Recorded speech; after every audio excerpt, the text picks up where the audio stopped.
been a while since we've done a video on our skinny skiff. Quite a while actually. So we had a bright idea about doing one here. It is a little busy. It's 4th of July-ish time. We brought Ari also, who's famous, and they have matching colors. So this is our skinny skiff. It's got our super gloss jet finish on it. I mean, black does show a little bit more, but it sure does look good.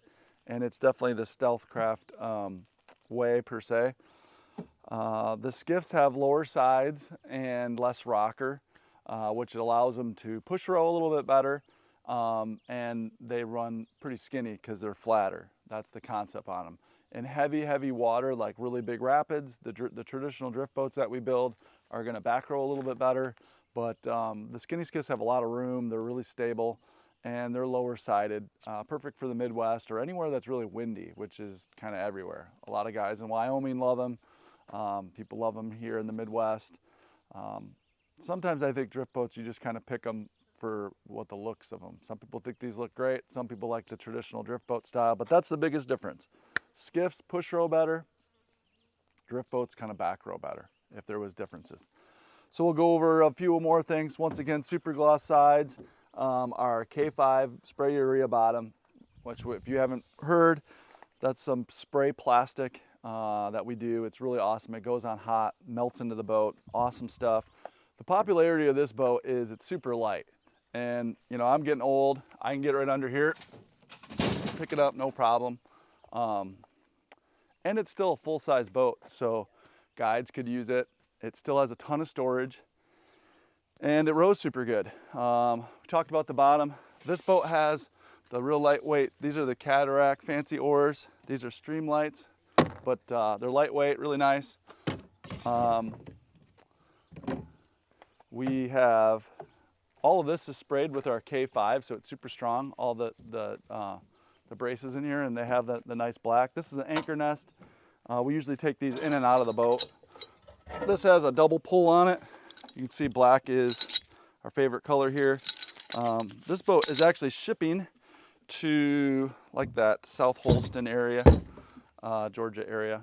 Another thing nice about our boats that's different than everybody else's is we have drain plugs in the middle. It just got done pouring. Now it's beautiful sun, but there's no water in this boat and we didn't have to tilt it up. We have drain plug holders. So we always have a spot for these. There's a hole right up there.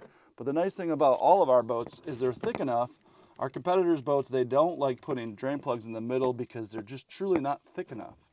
And if you hit a rock or something, you'd have problems. So drain plug holders, you always losing drain plugs. The boat drains right in the middle. This anchor nest, we usually throw it in the back of the truck. We have integrated oar holders, as you can see on this other side. The strap of the cooler, and we have another strap here to strap in the Streamlight. You know, we just drove probably way too fast to this local boat ramp here. So I'm unstrapping this, getting ready for the water. A nice thing about this cooler setup is we have integrated aluminum rods in here. We have the spaghetti mat that's real popular. You can see it did rain really hard. We laminate these aluminum rods in here, so it's super tough. Some of the whitewater guides we'll strap a couple more in here, but that's super solid. And then we have a nice charcoal Yeti in here, and this can come out. So let's say Trevor has Ari, the dog, and he just wants to fish alone. He can pop that cooler off, and Ari, or he can just jump up there and fish. So you just really have the ability just to take that out. Or maybe if me and Trevor are just fun fishing, we might take that out because we're either rowing or fishing. Another great thing about the skiff is this comes out, or you can stand up here. Everybody, like none of the other skiffs that they sell, there's no free flats boat casting brace. These come out, there's a bolt under here. They're super solid. There's no wiggle there, no line catch, but you can stand up here and cast. Same thing in the back. So you basically have a poor man's flats boat here. This seat pops right out and you can stand up and fish there. So really cool option there. See what we got there? So I have two nice decks, and you saw that's a favorite for Ari to sit in. So simple boat, lightweight, big enough that like fits 3 big fat guys like me just fine, and just a nice boat. I'll row it around a little bit, and this isn't exactly the South Fork of the Snake, but you'll see how it performs. I'll throw Ari in there, and it rows super good. Just real practical. Those decks are nice price point. Real no-brainer for anybody. This 14'6" skinny Skiff. So it's 14'6" down the center, a little bit smaller than our Bighorn, a little lighter. A good boat to have, real simple, not a bunch of power anchors and stuff, and all that stuff that's made Stealthcraft so popular. But really lightweight, you know, a real good comp to all of the competitors' skiffs on the market. Another thing I want you guys to look at is storage. A lot of our competitors don't do a really good job at storage. They try to put storage out on the side of the boats, and really that's a bad place for weight. I mean, you don't want to put, you know, your camp stove or grill or something on one side. So I got to have a life jacket to be legal. Truthfully speaking, we probably have the life jacket here. In a lot of states, you have to have a life jacket accessible, and that was really what our design was there. So we have that. We have the laminated side anchor system in here. No fly line to get caught on or fishing line to get caught on.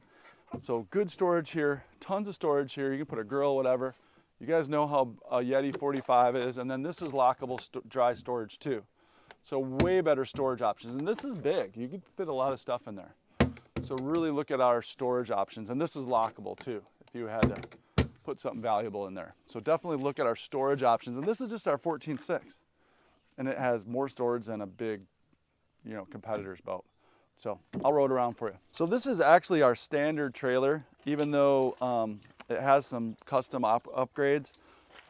It's galvanized, so it'll never rust, and it doesn't rock chip and stuff, but it has 14-inch tires. It has a Dexter axle, which is the best in the business, and it has those Vortex hubs, and those have a 6-year, 100,000-mile warranty. And, you know, we've probably had Dexter now for a year or so.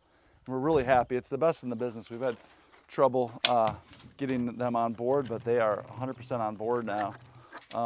One thing you would probably want to buy, and this is going to go away from me, is this doesn't even have a catwalk or anything because it's our standard trailer, but the rollers on here are really nice.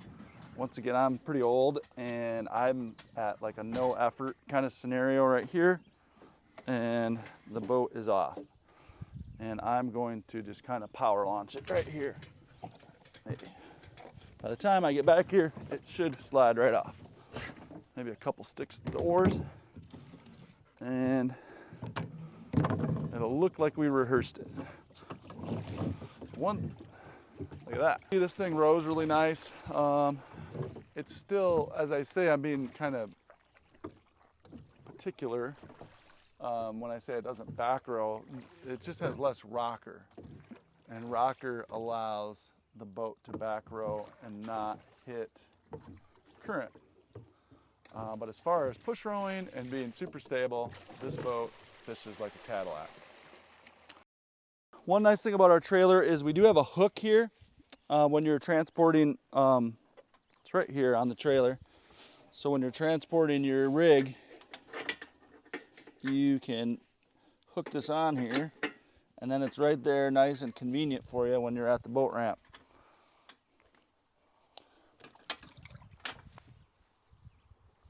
I'm showing you how to not get wet feet, or attempt to, but I don't necessarily, waders is a little easier for sure, or I would definitely recommend our catwalk, which is you can get a carpeted one or the metal one. Carpeted one's cheaper, and I highly recommend it for that situation. This is our green cottage winch, and half the reason you don't necessarily need the 40-foot strap on there, you saw how easy that went on there, but what's nice is this is a big old winch. It's a D&L. They really don't make a better one, and it just makes it really easy to winch the boat up. So I'm just signing off with you guys. 14'6" skinny Skiff. It's really a no-brainer. I was just telling Trevor that I guided for a million years, and I would be completely happy in this boat, even with giant people. It rows super good. It's got everything you need, nothing you don't. You know, everybody's kind of compact. It's really sporty. It rows really nice, and it's got our durability. And if you've seen some of the older videos, you know, you cut one of these things in half, it floats.